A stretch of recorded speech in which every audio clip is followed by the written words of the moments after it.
29. If everyone remembers, during the course of the semester, I've usually posted or shown relevant XKCD comics that maybe accurately describe what we're going through. This is the one for prelim 3.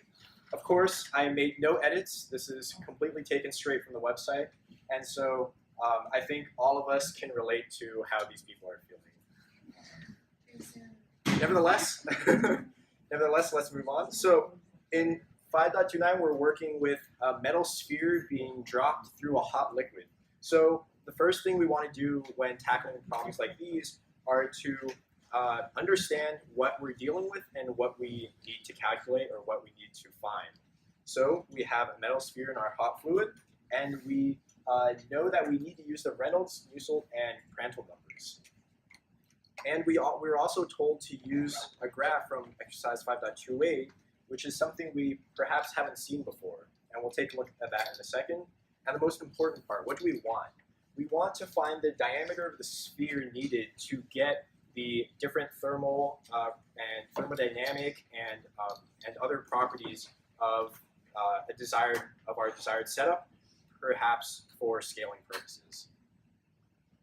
So this is the graph that we're given, and so some things to note. The axes, first of all, are on the y-axis we have the Nusselt number, on the x-axis we have the Reynolds number times the Prandtl number to the 2/3. That's kind of an odd one, but that's calculated empirically. And note that this is a log graph. So we go logarithmically both in x and in y, and we have our curve here, which relates the Nusselt number and the Reynolds and Prandtl numbers for our fluids.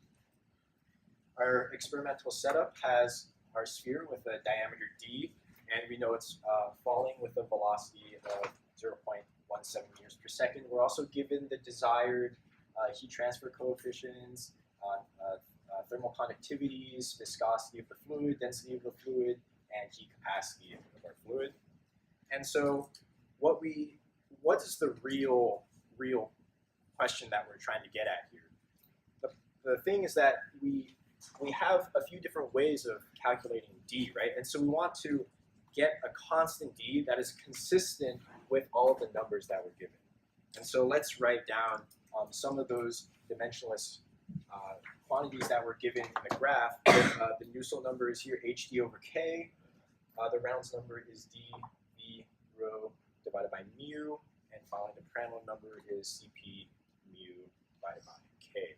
So this is the setup for the exercise, and hopefully we'll be able to use these dimensionless quantities and the numbers that were given to get our unknown D. So there are a few ways to calculate this.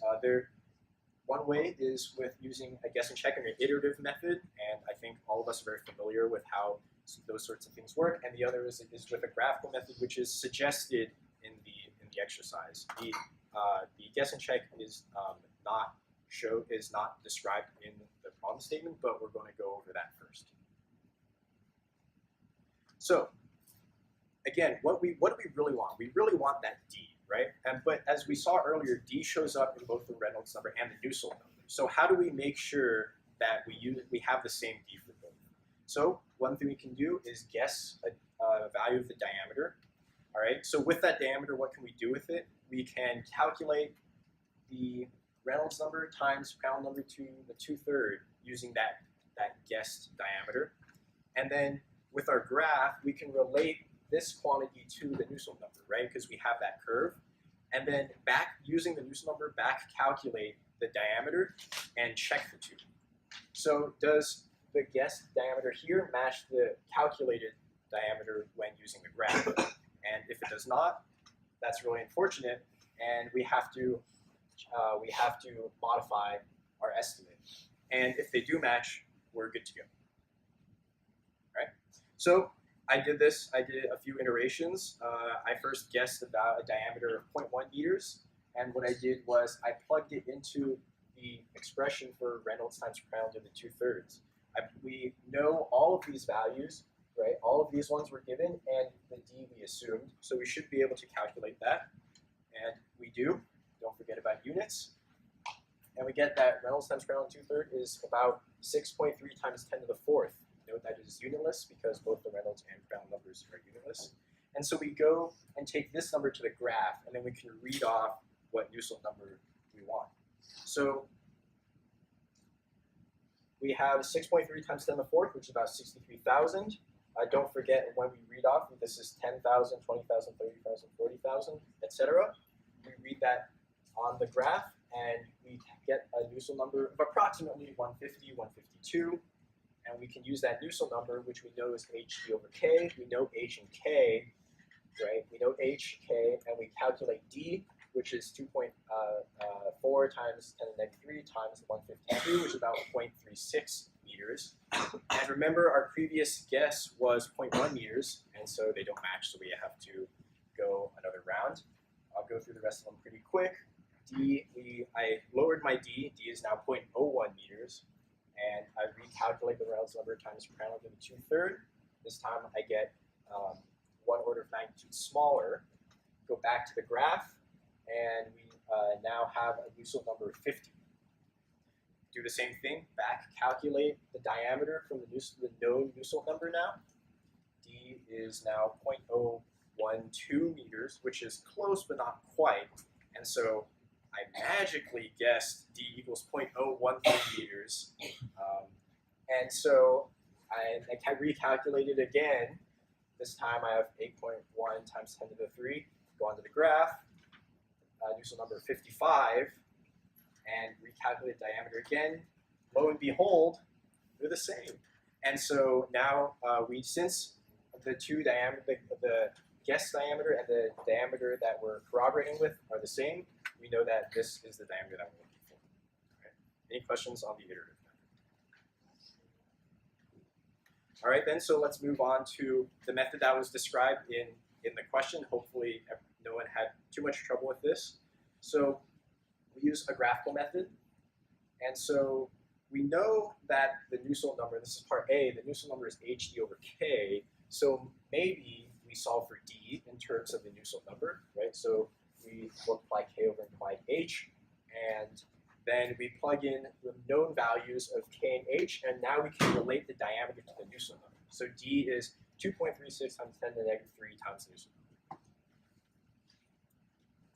We can also do the same with the Reynolds times the Prandtl to the 2/3, right? In the same way that we solved for d in terms of the Nusselt number, we can solve for d in terms of these dimensionless quantities. And we plug the numbers in, and now d is the only unknown, so to speak. And so I have d equals 1.6 times 10 to the negative 6 times Reynolds to the 2/3. And so remember, we want a consistent d, right? So the diameter should be the same no matter whether we're calculating it with this or with the Nusselt number. And so we can set those two diameters equal to each other. So I set this one, and this is k over h times Nusselt number, which we calculated previously. And now I can solve for the Nusselt number in terms of the Reynolds and the Prandtl numbers. And so what I can do here is I can graph this expression, which is actually it's linear in terms of the Reynolds and the Prandtl number. I can graph that along with the curve that we were given to get the diameter that we're looking for. So because of the scaling of the graph, it's a little bit difficult to plot, especially since this slope is so low. So what I did is I plugged in 3 different values of Reynolds times Prandtl to the 2/3, 1,000, 10,000, and 100,000, and I got different values for the Nusselt number. And so when I plot those end up being a line, right, because we said it was linear. And so I plotted those 3 points, drew the line through them, and the intersection should be the Nusselt number of the diameter that we're looking for. Jenny? Aren't you using log paper? Why is it a straight line? That's a great question. So generally speaking, yeah, if this was log scale on one axis and not log scale on the other axis, then the linear relationship between the Nusselt number and the Reynolds and Prandtl numbers would not be linear. But because both axes are both log scale, then a linear relationship is still linear when you plot it. So this should be a line, yes. All right, and so that Nusselt number was 55, and so from this or from the Reynolds times the Prandtl, we can draw this line down. Either way, we can back calculate the diameter that we need, and lo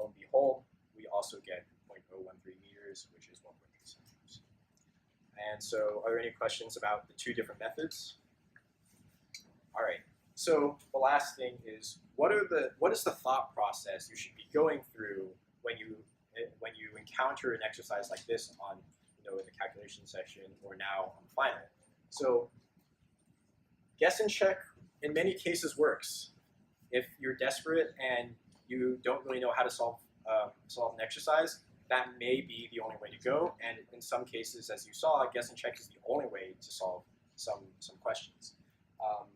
The other thing is to, especially on designs, this isn't a design, but focus on what you have and what you need. And so focusing on those two will allow you to begin to compartmentalize what steps you need to take to get from the beginning to the end.